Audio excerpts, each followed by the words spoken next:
ፍቅር ለጤነኛ ሰው ብቻ ነው ብላችሁ ታስባላችሁ? ዛሬ የምናየው ፊልም ግን ሞት ደጃፋቸው ላይ ሆነው ግን እንደማይኖሩ እያወቁ በፍቅር ለተሳሰሩት ሁለት ወጣቶች ታሪክ ነው። ፍቅር ሁልጊዜም መጨረሻው ደስ የሚል ተረት አይደለም። አንዳንዴ ፍቅር ማለት ነገ እንደማይኖሩ እያወቁ ዛሬም አብሮ መሳቅ። ሄዘር ትባላለች። ገና በ13 ዓመቷ በሳምባ ካንሰር የተያዘች ሲሆን ሁልጊዜ አብሯት የሚሄድ የኦክሲጅን ታንክ ረዳቷ ነው። ጠዋት ትነሳለች፣ ፊልም ታያለች፣ መጽሐፍ ታነባለች፣ መድኃኒት ትወስዳለች። ይህ የቀንና የማታ ውሎዋ ከሆነ ሰነባብቷል። እናቷ ሄዘር በድብርት ውስጥ እንዳለች ስለተሰማት ሌሎች ታካሚዎች ወደሚገኙበት የድጋፍ ሰጪ እንድትሄድ ታስገድዳታለች። እዚህ ነው ሕይወቷን የሚቀይረውን ወጣት የምታገኘው፣ ኦግስተን ዋርትስ። ኦግስተን የቀድሞ የቅርጫት ኳስ ተጫዋች የነበረ፣ አሁን ግን በአጥንት ካንሰር ምክንያት አንድ እግሩን አጥቷል። ነገር ግን ከሄዘር በተቃራኒ እጅግ ተስፈኛና ደስተኛ ነው። በአንድ ልዩ አጋጣሚ ግን ሁለቱን ልጆች አስተዋወቀቻቸው። ሁለቱም ወደ ድጋፍ ሰጪው በሚያምሩበት ሰዓት ይጋጫሉ።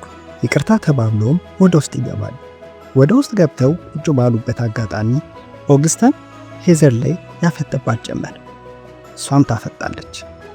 በመሃል ኦግስተን ተነስቶ የኔ ፍላጎት በዓለም ላይ ትልቅ ስም ትቶ ማለፍና መረሳትን መፍራት ነው ይላል።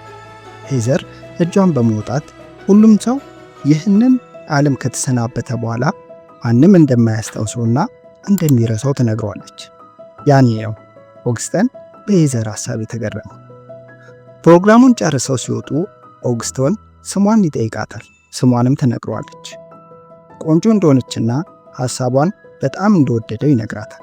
እያወሩ ባሉበት ሰዓት ኦግስተን ሲጋራ አውጥቶ አፉ ላይ ሲያደርግ ሄዘር በጣም ትናደድና እንዴት የሞት ጊዜን ካፋተናት ትላ ትገስጸዋለች። እሱም ካልተጠቀምኩት እኮ ሲጋራው ምንም አያደርገኝም ይላታል።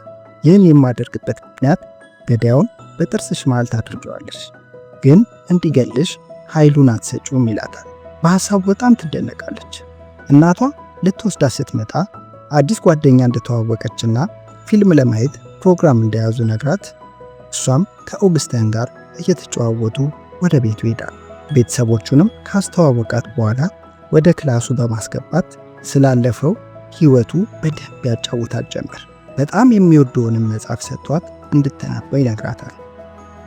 ሄዘር እና ኦግስተን በመካከላቸው ያለውን ግንኙነት የሚያጠነክሩበት በመጽሐፍ ነው። እሷም ቤት ገብታ መጽሐፉን ማንበብ ትጀምራለች። ፍቅር ሀ ብሎ ተጀመረ። ቴክስት መጻጻፍ፣ ስልክ ማውራት ይጀምራሉ።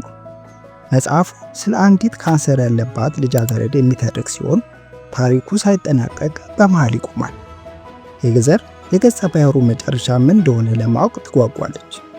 ኦግስተን ይህ ህልሟን ለማሳካት ይወስናል። ግን የመጽሐፉ መጨረሻ ምን ሊሆን ይችላል ብለው እየተደዋወሉ ይገማመቱ ጀመር። የመጽሐፉ መጨረሻ ጉጉት ስላደረባቸው ለደራሲው መጨረሻው ምን እንደሆነ እንዲነግሩት ኢሜል ትልክለታለች።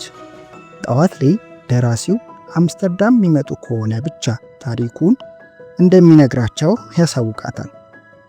ሄዘርም በደስታ ትጮኻለች። ኦግስተንን ቶሎ አግኝታው አምስተርዳም ከመጣችሁ ብቻ ነው ምነግራችሁ ብሎ ኢሜል አድርጎልኛል ብላ በደስታ ትነግሯለች። ወደ አምስተርዳምም ለመሄድ ኤምአርአይ ቼክ ማድረግ ስላለባት ቼክ ስታደርግ ግን መሄድ እንደማትችል ይነገራታል።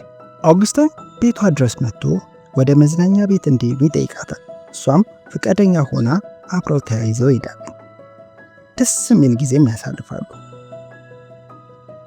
ሐኪሞቹ ዘንድ ቅሪ ብትባልም ቤተሰቦቿ ግን የፈለገችው እንድታደርግ ይፈልጋሉና ይዘዋት ከኦግስተን ጋር ወደ አምስተርዳም ይበራሉ።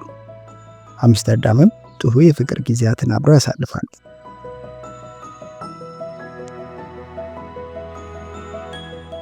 እራትም አብረው ለመብላት በተቀመጡበት ሰዓት አፈቅርሻለሁ፣ እውነተኛ ነገሮችን ከመናገር የሚገኘው ቀላል ደስታ ራሴን የመከላከል ፍላጎት የለኝም።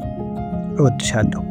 ምንም እንኳን ፍቅር በባዶነት ውስጥ መጮህ መሆኑን ባውቅም እንዲሁም መረሳት የማይቀር መሆኑን ብረዳም እኔ ግን ሁሌም እወድሻለሁ። በጠዋት ተነስተውም ወደ ደራሲው ቤት ይሄዳሉ። እዛ ሲደርሱ ግን የጠበቁት አልሆነ። ደራሲ በጣም ጨካኝና ለሄዘር ጥያቄዎችን መልስ ለመስጠት ፈቃደኛ ያልሆነ ሰው መሆኑን ያገኙታል። ይህ ለሄዘር መከፋት ቢሆንም ኦግስተን ግን አጠገቧ ሆኖ ያጽናናታል። አምስተርዳም ከመሄዳቸው በፊት ኦግስተን ለሄዘር አንድ መራራ ሚስጥር ይነግራታል። የእሱ ካንሰር ሰውነቱ ላይ በሙሉ ተሰራጭቶ እንደነበር ከፍ አድርጎ ያስረዳታል። ወደ ቤታቸውም ሲመለሱ የኦግስተን ጤና በፍጥነት እየቀነሰ ይሄዳል። አንድ ምሽት ላይ ለሄዘር ይደውልላታል። ኦግስተን ነበር። የሞተ መስሏት በጣም ደንግጣለች። ግን ስታነሳው የእሱን ድምፅ ነበር። በጣም ደስ ብሏት እንደምታፈቅረው ትነግረዋለች። ግን እሱ ወዳለበት ቦታ በፍጥነት መታ እንድትረዳው ይነግራታል። እሷም በፍጥነት ወደ እሱ ትሄዳለች። ኦግስተን ቀን በቀን ህመሙ እየተባባሰበት ነው። ኦግስተን በህይወቱ ለመጀመሪያ ጊዜ ለበሽታው እጅ ሰጠ። ያ ተስፈኛና ደስተኛ የነበረ ልጅ በሄዘር ፊት አለቀሰ።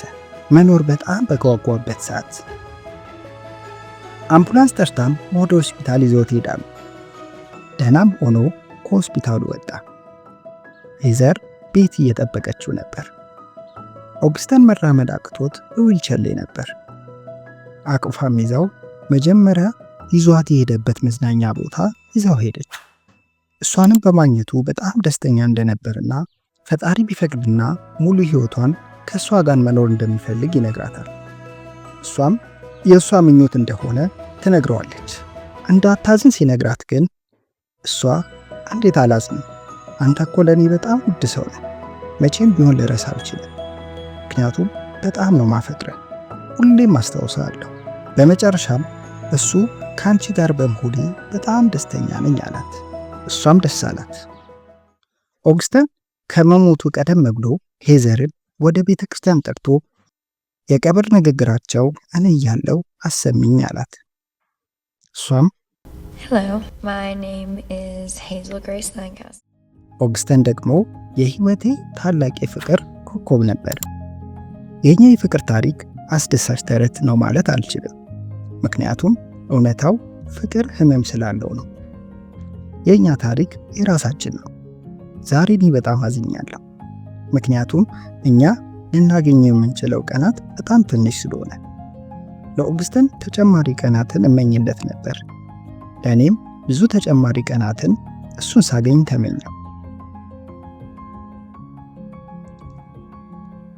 የኖርነው ጥቂት ቀናት ቢሆንም በዚህ ጥቂት ቀናት ውስጥ ያሳለፍነው ፍቅር ግን ከማንኛውም ረጅም ዕድሜ በላይ ጥልቅና ዘላለማዊ ነው። እሱም ይህን ስትናገር እያያት አለቀሰ። ከጥቂት ቀናት በኋላ ኦግስተን ይሞታል።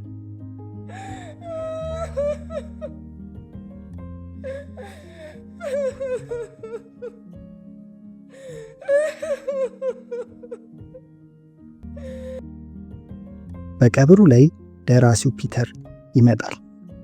ሄዘር መጀመሪያ ብትናደድም በኋላ ግን ኦግስተን ለደራሲው እሷን የሚመለከት ነገር ጽፎ እንደሰጠውና እንድታነበው ሰጥቷት ይሄዳል። ሄዘር ብቻዋን መኪና ውስጥ ቁጭ ብላ ሄዘር የጻፈላትን ደብዳቤ ማንበብ ጀመረች። እንዲህ ነበር የሚለው: በዚህ ዓለም ላይ ስኖር ህመም እንዳይሰማን መምረጥ አንችልም፣ ነገር ግን ማን እንዳቆሰለን መምረጥ እንችላለን። እኔ ምርጫዬን ወድጄዋለሁ፣ አንቺም እንደወደድሽው ተስፋ አድርጋለሁ። አደል ሄዘር ግሬስ?